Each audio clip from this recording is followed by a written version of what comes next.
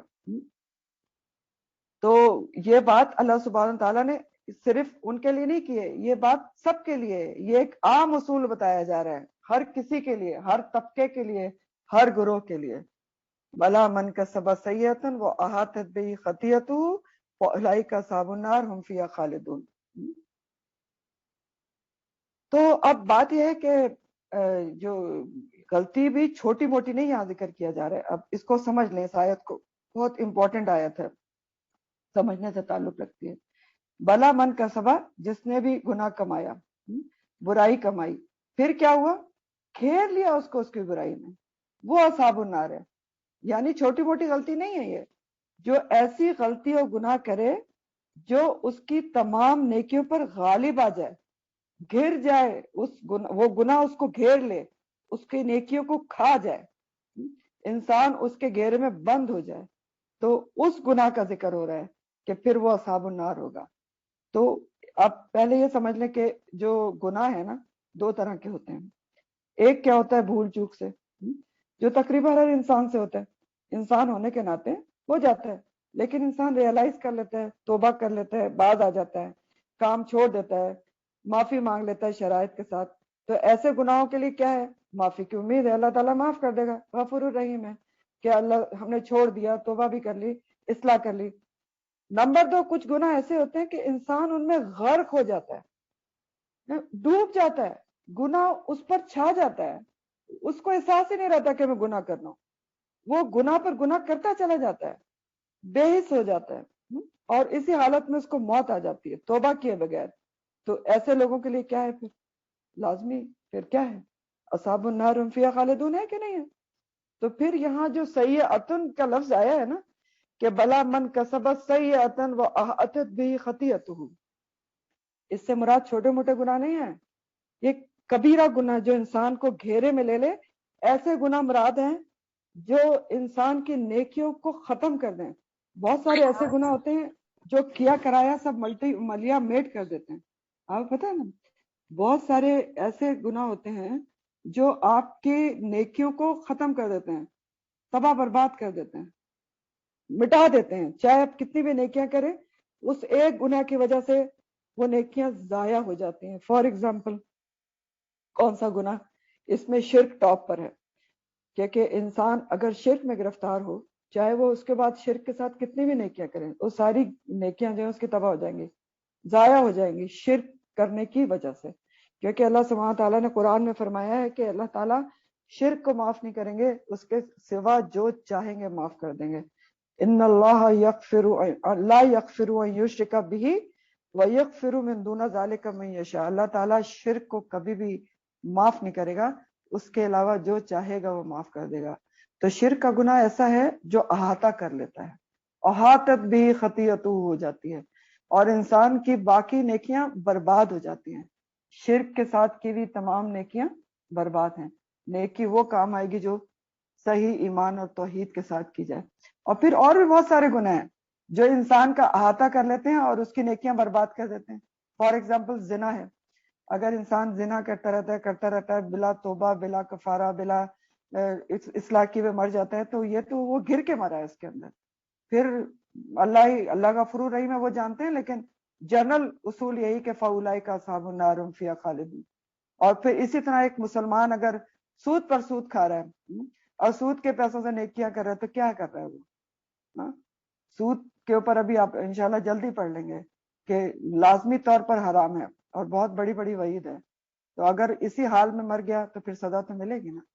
پھر آپ اس کو احاطت بھی کو ایک اور طرح سے سمجھ لیں، بہت سمجھنے کی بات ہے کہ بلا من کسبا، جس نے برائی گناہ کمایا اور گھیر لیا اس کی برائی نے اس کو، وہ احاطت بھی خطیئتہ، اس کے اور ایک اور طرح سے آپ سمجھیں کہ انسان ایک گناہ کرتا ہے، وہ حدیث یاد کریں، اس حساب سے سمجھیں کہ جب انسان ایک گناہ کرتا ہے تو اس کے دل پر ایک سیاہ نقطہ پڑتا ہے، لیکن اگر توبہ کر لے تو مٹ جاتا ہے، لیکن اگر گناہ پر گناہ کرتا رہے تو کیا ہوتا ہے کہ وہ نقطہ پھیلتا جاتا ہے اور پورا دل پر سیاہی چھا جاتی ہے، اور پھر کیا ہوتا ہے؟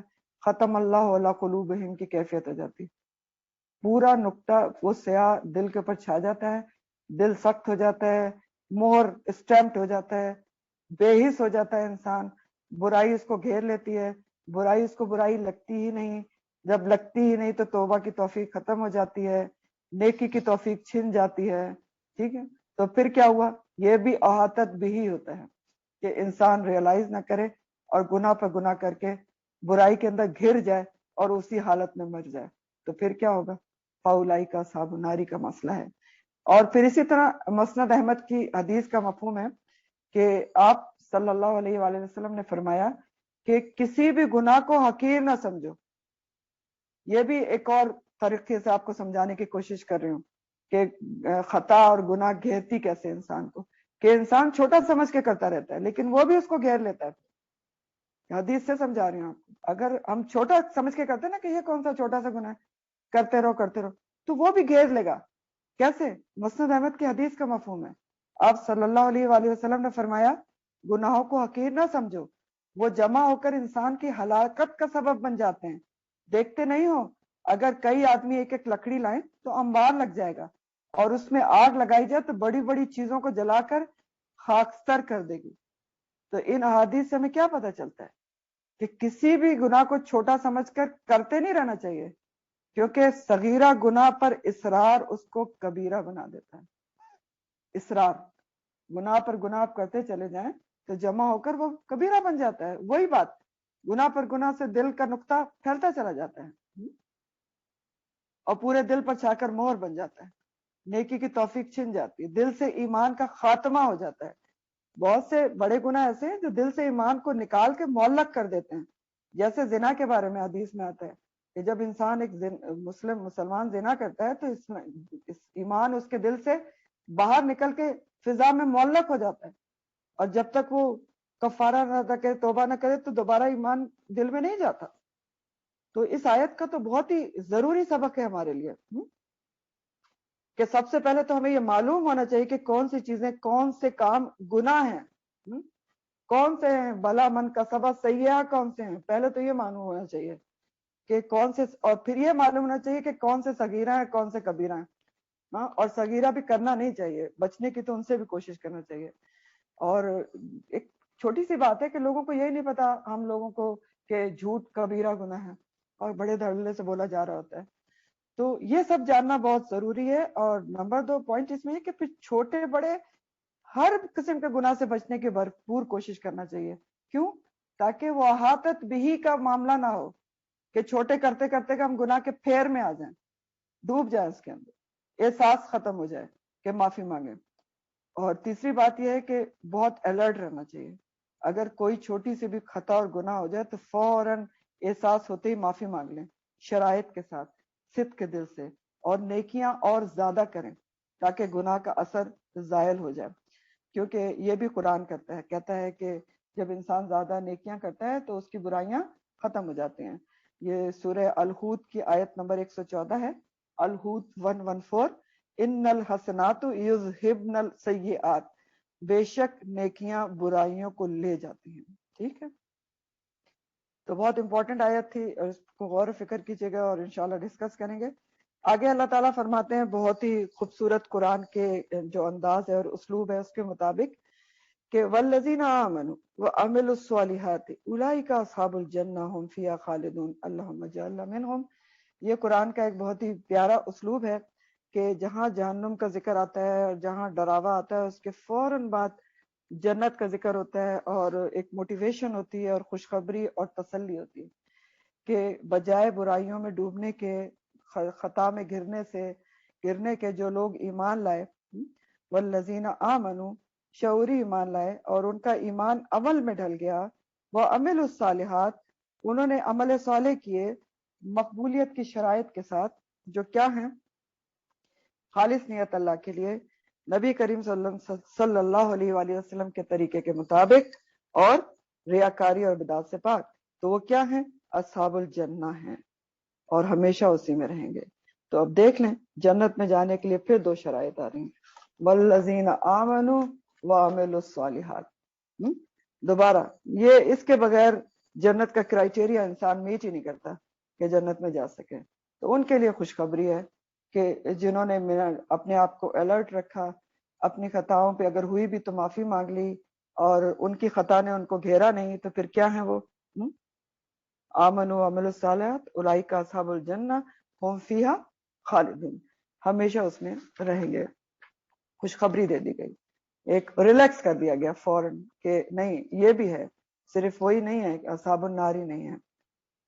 اور آگے ایک اور بنی اسرائیل کی ہسٹری کا ایک اور پہلو اللہ تعالیٰ بیان کر رہے ہیں، اور بار بار میں آپ کو بتا رہی ہوں کہ یاد رکھیں کہ یہ بنی اسرائیل کی کوئی قصے کہانیاں ہمیں نہیں سنائی جا رہی ہیں، ان کے رویے کو جو کھولا جا رہا ہے وہ ہمیں ہی سمجھایا جا رہا ہے، ہمیں یعنی امت مسلمہ کو، کہ تم وہ نہ کرنا جو انہوں نے کیا۔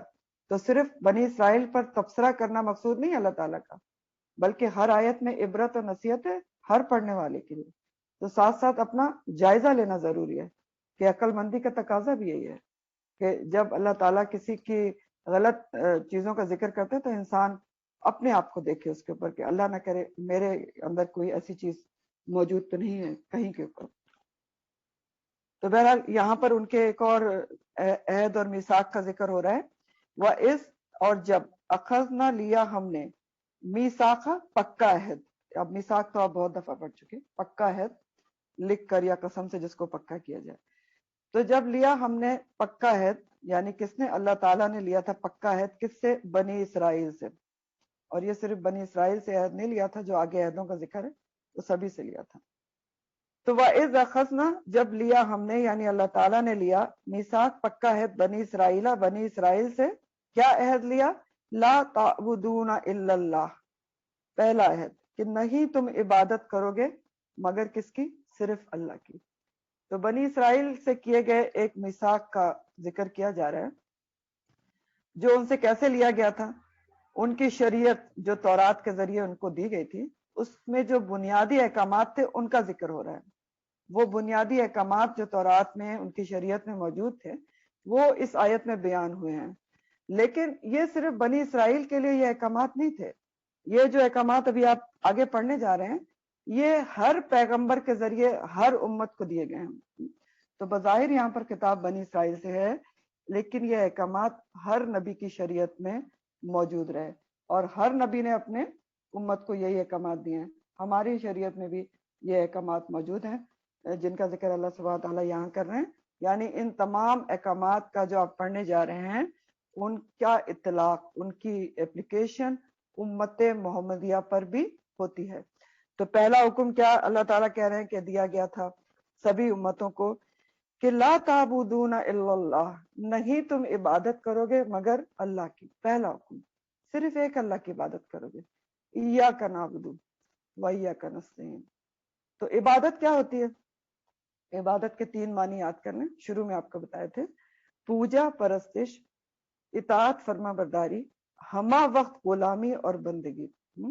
تو یہ ساری چیزیں کس کے لیے ہوں گی؟ صرف اللہ کے لیے کرو گے۔ یہ وہی والی بات ہے جو سورہ الانعام میں آتا ہے کہ انا صلاتی و نسکی و ماحیای و مماتی للہ رب العالمین، کہ میری نماز اور میری قربانی اور میرا جینا اور میرا مرنا کس کے لیے ہوگا؟ صرف اللہ رب العالمین کے لیے ہوگا۔ تو پہلا حق اللہ سبحانہ تعالیٰ کا وہ بیان ہوا کہ اللہ کی صرف ایک عبادت کرو گے، کیونکہ اللہ تعالیٰ ہمارے خالق ہیں، اللہ تعالیٰ نے بنایا ہے، اور صرف ہمیں ہی نہیں بنایا، ہماری ہر چیز اللہ تعالیٰ نے بنائی ہے۔ تو اللہ کے حقوق میں سب سے بڑا حق کیا ہے؟ کہ صرف اس کی عبادت کی جائے، صرف اس کی۔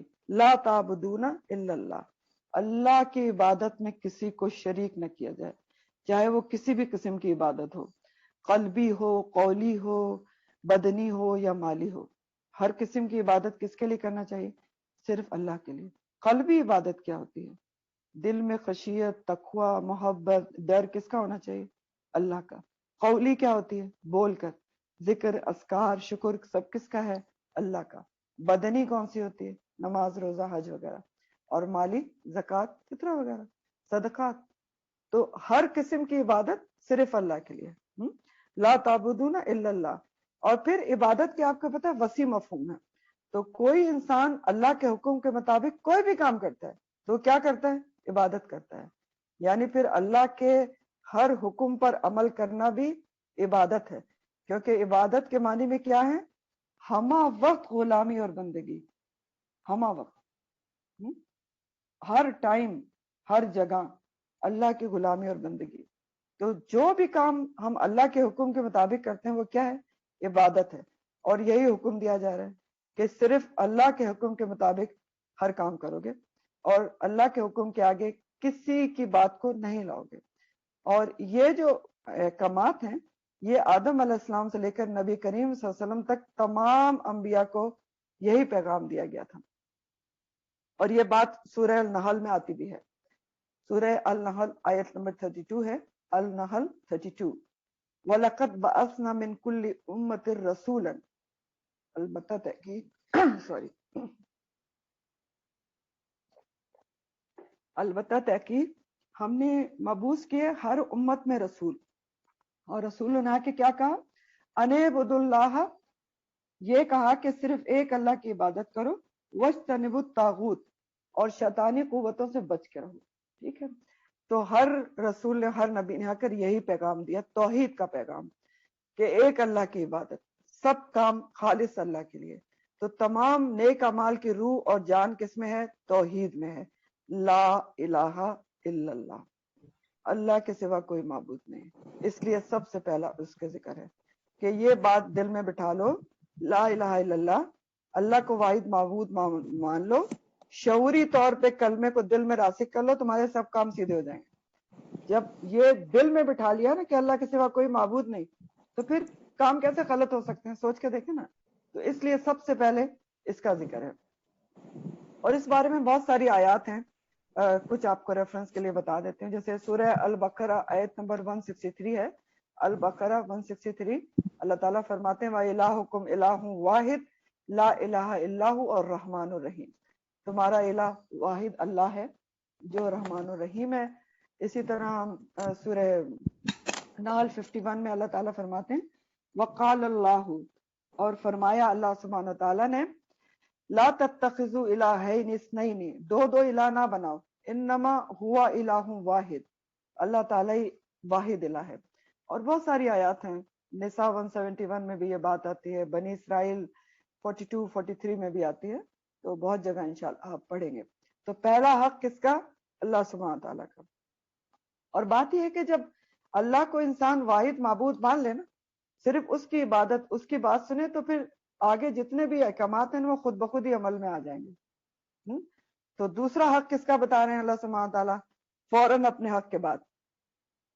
وَبِالْوَالِدَيْنِ احسان، اپنے حق کے فوراً بعد اور والدین کے ساتھ احسان کرو. احسان، احسان کیا ہوتا ہے؟ احسان کرو والدین کے ساتھ. دیکھیں رویے میں، معاملات میں ایک چیز ہوتی ہے عدل. عدل کیا ہوتا ہے؟ کہ برابر کا حق دینا.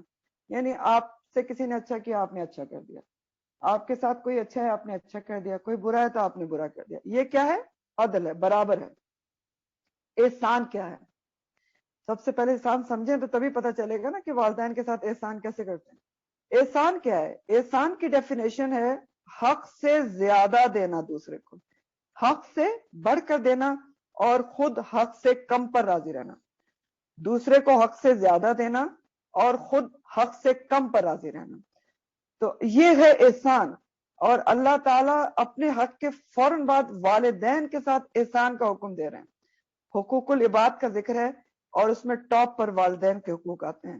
کیوں؟ کیونکہ والدین ہمیں دنیا میں لانے کا سبب ہے. اور پھر والدین بچوں کی پرورش میں جو تکالیف اٹھاتے ہیں نا، وہ ہم سوچ نہیں سکتے. پہلے دن سے تھوڑا سا سوچیں، ماں کیسے پیدا کرتی ہے، پھر پالنا پوسنا، جاگنا، بیماری، دکھی، محنت، مشقت، پڑھانا لکھانا، اپنی ضروریات کٹ ڈاؤن کر کے.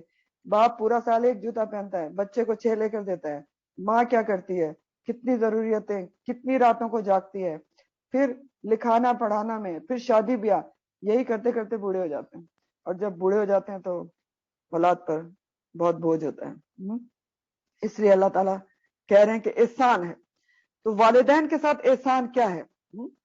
والدین وبالوالدین احسان، جس کا اللہ تعالیٰ حکم دے رہے ہیں، حکم دے رہے ہیں اپنے حق کے بعد کہ والدین کے ساتھ احسان ہے. تو والدین کے ساتھ احسان کیا ہے؟ کہ والدین کی مادی اور روحانی دونوں قسم کی ضروریات کا خیال رکھا جائے. مادی اور روحانی، ان کی مالی مدد، ان کی جسمانی خدمت، ہر طرح کی مدد، ان کو وقت دینا، توجہ دینا، ان کے ساتھ انکساری اور تواضع والا معاملہ رکھنا، ان سے محبت کا اظہار کرنا، محبت کی نظر ڈالنا، زندگی میں ان کے لیے دعائے رحمت کرنا، اور مرنے کے بعد ان کے لیے دعائے مغفرت کرنا، اور ان کے لیے صدقہ جاریہ کے کام کرنا، یہ سب اس کے اندر آ جاتا ہے. اور یہ بھی قرآن کے مطابق ہے. ابھی آپ کو آگے بتاتے ہوں کہ اگر ماں باپ کے ساتھ آپ کو ڈیلنگ کرتے ہو کوئی ناگوار صورتحال بھی آ جائے تو اف کا لفظ بھی آپ منہ سے نہیں نکال سکتے، اف لکم بھی نہیں کہہ سکتے. ابھی بتاتی ہوں آیت. تو اللہ سبحانہ تعالیٰ نے قرآن کریم میں اور بھی کئی جگہ یہ بات کہی ہے. اب پہلے ہم اس کو دیکھتے ہیں کہ احسان کا اللہ تعالیٰ نے کیوں کہا.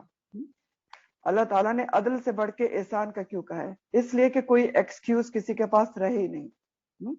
کہ ایکسکیوزز ہوتے ہیں نا کہ ماں ہمارے ساتھ صحیح نہیں کرتی، باپ کا رویہ صحیح نہیں ہے تو اس لیے نہیں جاتے. تو اللہ تعالیٰ نے ختم کر دیا، سب کسر چھوڑی نہیں. عدل ہے ہی نہیں، وہ کچھ بھی کریں آپ نے اچھا ہی کرنا ہے. ختم کر دی، کوئی ایکسکیوز نہیں. آپ نے احسان کرنا ہے بڑھ کر، چاہے وہ کچھ بھی کرتے ہیں. عدل سے اوپر کی بات ہے. کیوں؟ کیونکہ دیکھیں یہ سوچ بھی غلط ہو سکتی ہے. بچے غلط سوچ سکتے ہیں، والدین ایسی چیز نہیں ہوتے. ان کے دل کے ٹکڑے ہوتے ہیں کہ وہ کبھی اپنے والدین اولاد کا برا چاہیں. تو بالوالدین احسانا، احسان کا لفظ حسن سے ہے.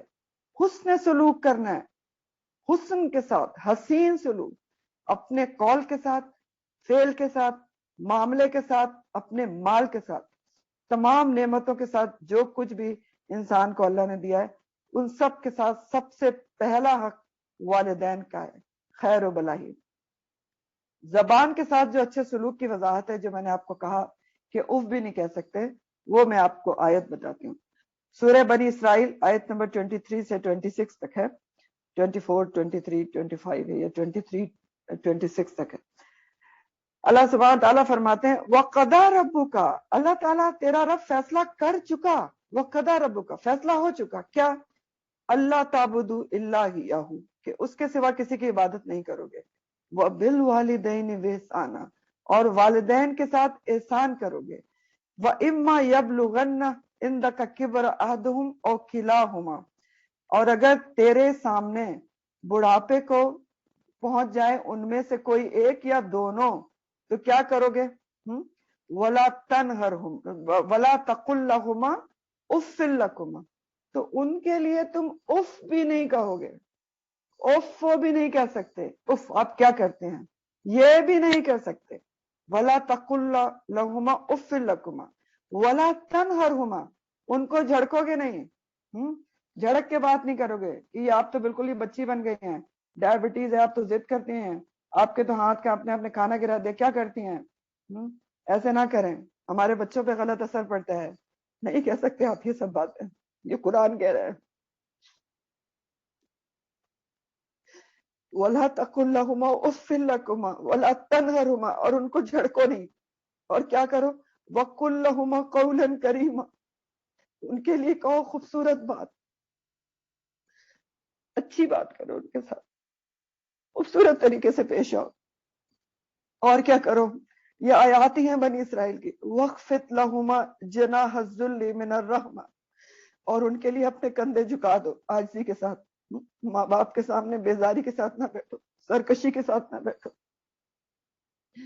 وَقُلْ رَبِّ ارْحَمْهُمَا كَمَا رَبَّيَانِي صَغِيرًا، تو پہلے قولی اللہ تعالیٰ نے ایکسپلین کیا کہ آپ ان کو اف بھی نہیں کہہ سکتے، ان کو جھڑک بھی نہیں کر سکتے، ڈانٹ بھی نہیں سکتے. قولاً کریمہ کی بات کرنی ہے. اور پھر جسمانی عاجزی کی بات ہے کہ آپ ماں باپ کے سامنے ایٹیٹیوڈ نہیں دکھا سکتے. ٹھیک ہے، آپ کوئی بیزاری، تکبر، سرکشی کے ساتھ کا اظہار نہیں کر سکتے، بلکہ آپ نے کیا کرنا ہے؟ وَقُلْ رَبِّ ارْحَمْهُمَا كَمَا رَبَّيَانِي صَغِيرًا، آپ ان کے لیے دعا کریں گے کہ یا اللہ تو ان کے اوپر ایسے ہی رحم فرما جیسے بچپن میں انہوں نے ہم پر رحم فرمایا. تو کتنی خوبصورت دعا ہے. اب سوچیں کتنا زبردست اللہ تعالیٰ نے احساس دلا دیا کہ والدین سوچو تم کو کس حال میں اللہ تعالیٰ نے تم کس حال میں تھے، تم کو والدین نے پالا، تم ہل نہیں سکتے تھے اپنی جگہ سے. ماں دودھ نہ دیتی تو تم 2 دن میں بھوکے مر جاتے، تم کو ماں کو 2 دن کھانا کھلانا برا لگتا ہے. سوری. تو اتنی ڈیپتھ ہے اس آیات میں اور اس دعا میں کہ رب ارحمہما کما ربیانی صغیرا. اگر انسان یہ سوچ لے کبھی ماں باپ کے ساتھ بس سلوکی نہیں کر سکتا. اور جہاں تک مالی بات ہے تو وہ بھی قرآن میں اللہ تعالیٰ نے فرمایا کہ وما انفقتم تو وبالوالدین، جو بھی تم خرچ کرتے ہو تو سب سے پہلے والدین. تو اگر انسان دنیا بھر کی چیریٹی کر رہا ہو اور والدین کو بھولا ہوا ہو تو ساری چیریٹی بیکار ہے، کنویں میں چلی جائے گی. ٹھیک ہے.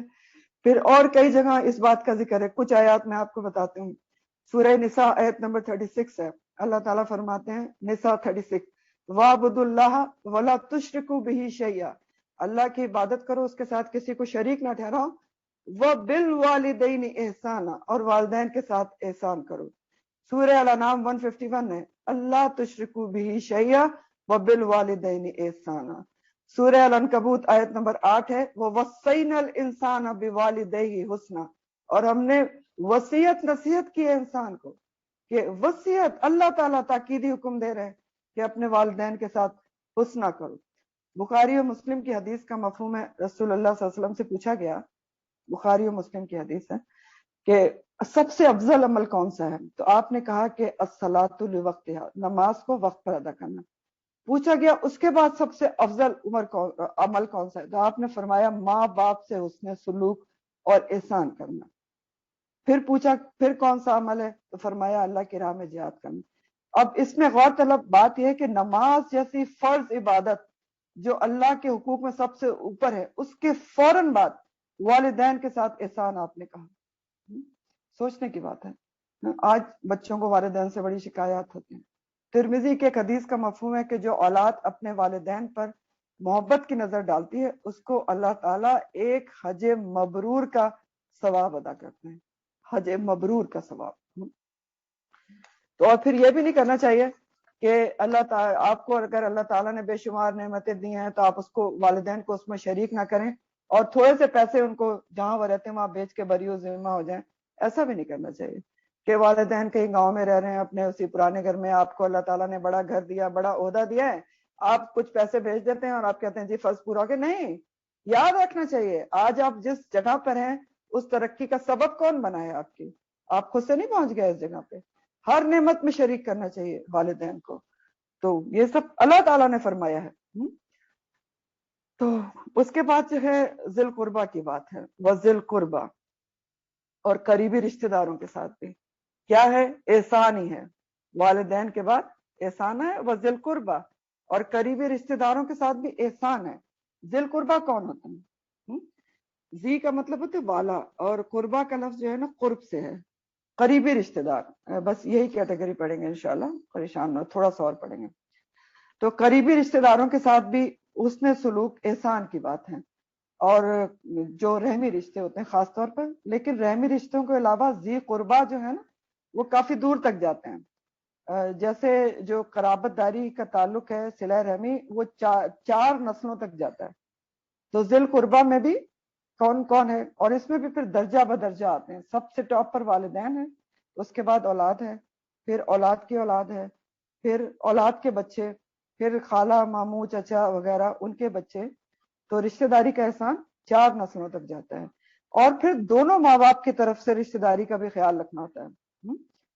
اپنے باپ کے رشتہ دار، اپنی ماں کے رشتہ دار، اور شادی کے بعد سسراری رشتہ دار بھی ذی القربہ میں آتے ہیں کیونکہ وہ آپ کے شوہر کے ذی القربہ ہیں. ان کے ساتھ بھی قولی احسان، فعلی احسان، ہر احسان کرنا ہوتا ہے. اور اس کے بارے میں صلہ رحمی کے بارے میں تو آپ بہت کچھ پڑھ چکے ہیں کہ ملتے جلتے رہنا چاہیے، عفو درگزر کا معاملہ کرنا چاہیے، جس چیز کی ان کو ضرورت ہونے دینا چاہیے، مالی مدد یا اچھا مشورہ جو بھی چاہے وہ دیا جائے. اور رشتہ داروں کے سلسلے میں دل صاف رکھنا بہت ضروری چیز ہوتی ہے. دل کو صاف رکھیں، دل بڑا رکھیں. اور احسان ہے نا یہاں پر بھی کہ ان کو اپنا حق آپ دیں. یہ نہ کہیں کہ فلاں میرے ساتھ یہ کیا اور فلاں نے میرے ساتھ یہ کیا. ہم نے احسان کرنا ہے. اور کیوں کرنا ہے؟ کیونکہ اللہ کے لیے کرنا ہے. اللہ نے حکم دے دیا نا وذی القربہ. میں نے کس کے لیے کرنا ہے؟ میں نے یہ تھوڑی دیکھنا ہے کہ میں بیمار تھی تم دیکھنے نہیں آئی. میں جاؤں گی کیوں؟ اللہ کے لیے، کیونکہ اس نے حکم دے دیا. ٹھیک کہ ذی القربہ کے ساتھ بھی احسان ہے. ٹھیک ہے, تو یہ صرف ایک سیکھنے کی بات ہوتی ہے کہ میں نے سامنے والے کو تھوڑی دیکھنا کہ اس نے میرے ساتھ یہ کیا تو میں نے یہ کرنا ہے. میں نے تو اللہ کے حکم کو دیکھنا, میں کس کے لیے کر رہی ہوں, اللہ کے لیے کر رہی ہوں, تو میں نے تو کرنا ہے. تو صلہ رحمی کے بارے میں بہت آپ نے حدیث پڑھی کہ مسلم کی حدیث ہے قطع رحمی کرنے والا جنت میں داخل نہیں ہوگا, اور پھر یہ بھی پڑھا کہ جو چاہتا ہے کہ اس کی عمر میں اضافہ اور رزق میں اس کے کشادگی ہو تو کیا کرے, صلہ رحمی کرے. تو یہ سب چیزیں آپ پڑھ چکے ہیں.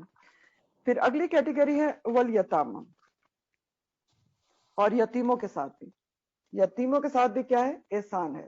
اور پھر آگے مساکین ہے, یتیم اور مسکین تک ہم پڑھیں گے بس. جی تو یتیم اور مسکین, اب آپ دیکھیں ہیں جی. کہ یہ جو سوری کوئی کچھ کہہ رہا ہے. اچھا, تو یتیم اور مسکین کی کیٹیگری, اب آپ دیکھیں جو پچھلی کیٹیگریز تھیں ان میں کسی نہ کسی کا احسان یا تعلق ہم سے ہوتا ہے. اللہ کا تو خیر احسان عظیم ہے, پھر والدین کا بھی ظاہر احسان ہوتا ہے, ذی القربہ رشتہ داروں سے بھی تعلق ہوتا ہے, اور احسان کے معاملات بھی ہوتے ہیں. لیکن اب جو یتیم اور مسکین کا ذکر کیا جا رہا ہے تو یہ تو معاشرے کے کمزور ترین لوگ ہیں, لیکن اللہ تعالیٰ ان سے بھی احسان کرنے کے لیے کہہ رہے ہیں. تو کیوں؟ یہ تو کمزور ترین لوگ ہیں. کیوں؟ کیونکہ ہمارا دین, اللہ سبحانہ تعالیٰ ہم سے چاہتے ہی ہیں کہ ہم ان کے ساتھ بھی احسان کریں جنہوں نے ہمارے ساتھ کچھ کیا ہے, اور ان کے ساتھ بھی احسان کریں جنہوں نے ہمارے ساتھ کچھ بھی نہیں کیا ہے.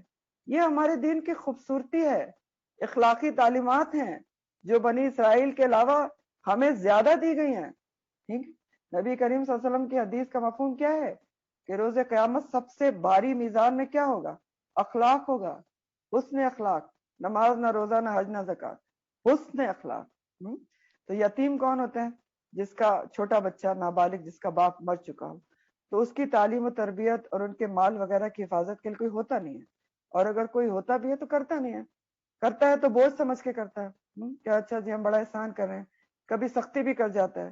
لیکن یہاں کیا کیا کہہ رہے ہیں اللہ تعالیٰ کہ نہیں, یتامہ کے ساتھ بھی کیا کرنا ہے, احسان ہی ہے, آپ سختی نہیں کر سکتے. ٹریننگ کے لیے وہ جیسے اپنے بچوں پہ کرتے ہیں, لیکن بہترین سلوک ہے. سورہ دوحہ جو ہے اس میں آتا ہے, دوحہ میں وَأَمَّا الْيَتِيمَ وَلَا تَقْهَرْ, رہا یتیم تو اس کو ڈانٹو نہیں. تو یتیموں کی کفالت پر بھی بہت ریوارڈز کا اعلان ہے, کیونکہ باپ کے بغیر بچوں کے بگڑنے کے بعد چانسز ہوتے ہیں. تو عہد لیا جا رہا ہے, تاکید کی جا رہی ہے سبھی سے, میثاق پکا کہ یتیموں کا خیال رکھنا ہے. مسلم کی حدیث کا مفہوم ہے کہ جس گھروں میں سے بہترین گھر وہ ہے جہاں یتیموں سے اچھا سلوک کیا جائے. اور پچھلی تفسیر میں ایک حدیث میں نے آپ کو بتائی تھی مسند احمد کی, کہ ایک شخص نے اپنے دل کی سختی کی شکایت کی تھی, تو آپ صلی اللہ علیہ وآلہ وسلم نے فرمایا کہ اگر تم چاہتے ہو کہ تمہارا دل نرم ہو تو مساکین کے کھانا کھلاؤ اور یتیم کے سر پر ہاتھ رکھو. اور مساکین والمساکین, تو مساکین کون ہوتے ہیں؟ جن کے ماں باپ تو ہیں لیکن جن کے پاس ضروریات زندگی پورا کرنے کے لیے کچھ نہیں ہوتا. مساکین وہ ہوتے ہیں جن کے پاس جو بیسک نیسیسٹیز ہیں لائف کی وہ پوری نہ ہو, اور اس کی کئی وجوہات ہو سکتی ہیں. جیسے آج کل بھی آپ دیکھ رہے ہیں کرونا نے بہت سارے لوگوں کو مسکینیت پر لا دیا ہے. مسکین کا لفظ سکم سے, سین کاف نون, سکونت, یعنی بیٹھا ہے, ایک وقت کا کھانا بھی نہیں ہے, ہینڈی کیپ ہے, بیمار ہے, بے روزگاری ہے. اور خاص طور پہ ایسے مساکین کا خیال رکھنا بہت ضروری ہوتا ہے جو سفید پوش ہیں, جو بے شک بھوکے مر جائیں گے لیکن آپ کے سامنے ہاتھ نہیں پھیلائیں گے. تو یہ بھی قرآن میں ہی آتا ہے کہ ان کو ڈھونڈ کر, پھر ہماری اسلامی سوسائٹی کا فرض بنتا ہے کہ ایسے لوگوں کو ڈھونڈ کر, آنکھیں کھول کر ڈھونڈیں اور ان کی مدد کریں, اور ایسے کریں کہ ان کی عزت نفس مجروح نہ ہو.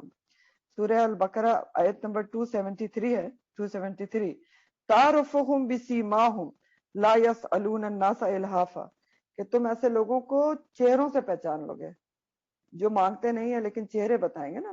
ظاہر ہے جب میل نیوٹریشن ہوگی, انسان کے پاس کھانے کو نہیں ہوگا, چہرہ بتاتا ہے.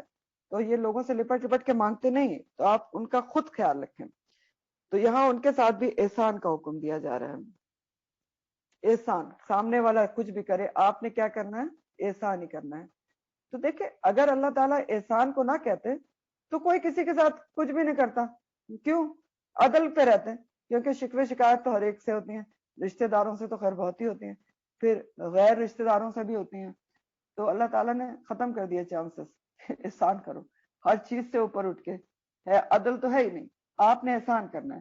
اور اسی طرح جو یتیم مسکین ہوتے ہیں نا اس سے بھی پرسنلی شکایات ہو جاتی ہیں کہ جی ہم تو اتنا کرتے ہیں اس نے یہ کیا, وہ بھی ختم کر دیا گیا. وہ کچھ بھی کرے آپ نے کیا کرنا ہے, احسان کرنا ہے, اچھے طریقے سے مدد. تو یہ ہے انسانیت.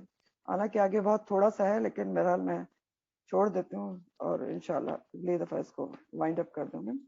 یہاں تک رکھتے ہیں. وقولوا للناس حسنا سے انشاءاللہ آپ کو اگلی دفعہ بتا دوں گی. تو آخر دعوانا الحمدللہ رب العالمین. سبحانک اللہم و بحمدک نشہد ان لا الہ الا انت نستغفرک و نتوب الیک.